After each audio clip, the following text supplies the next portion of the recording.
Time for business now with Kate Moody. Hi, Kate. Hi, now, James. we've been looking at Hurricane Michael. It's made landfall in Florida. Human casualties, but also casualties in terms of the structure, the infrastructure, the real estate.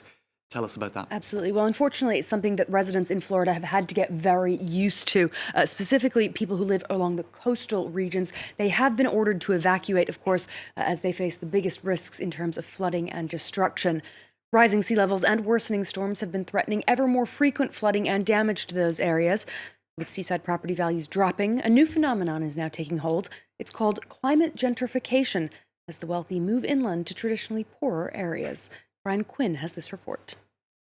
The canals of Miami, lined with luxury mansions replete with pools, sun decks, and private docks. Roman Wunderlich is one of the few lucky enough to call it home, but he's ready to leave. I moved here 5 years ago. It's obviously the dream of everybody to come and have a house here on the water in Florida. The problem is, you visually can see now, every year, the sea level getting higher. Rising sea levels, increasingly frequent hurricanes and floods. Climate change is now washing away property values on the Florida coast. Roman's house was once worth around $1.2 million. He's dropped the asking price by $300,000, and it's still on the market. Ironically, climate change is pushing wealthy households to move where they never would have before. A few miles away is the neighborhood of Little Haiti, one of Miami's underprivileged neighborhoods.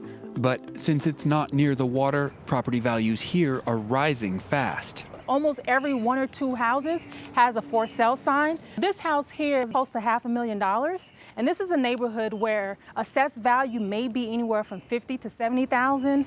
The phenomenon has coined a new term, climate gentrification, and it's also happening in places like this, an hour and a half away from Miami, well inland, in new housing developments built to resist rising waters. So we're on a man-made pond, which is actually a retention pond. It's created with the intention of being able to mitigate water if we do have a flood.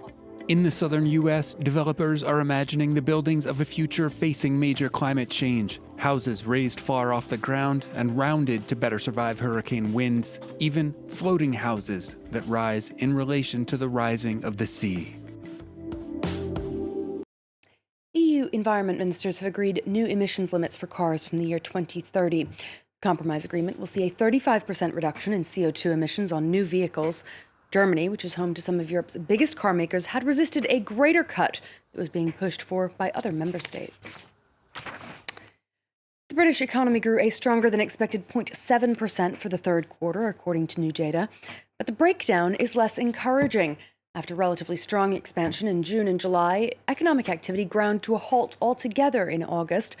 Economists had been predicting 0.1% growth. Manufacturing, meanwhile, dipped at the end of the summer as well, and the services sector remained subdued.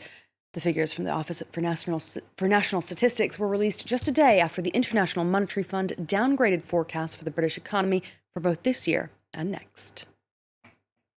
Britain's Financial Services Minister, meanwhile, has said he expects 5,000 employees in that sector to leave the UK by the time Brexit is made official in March.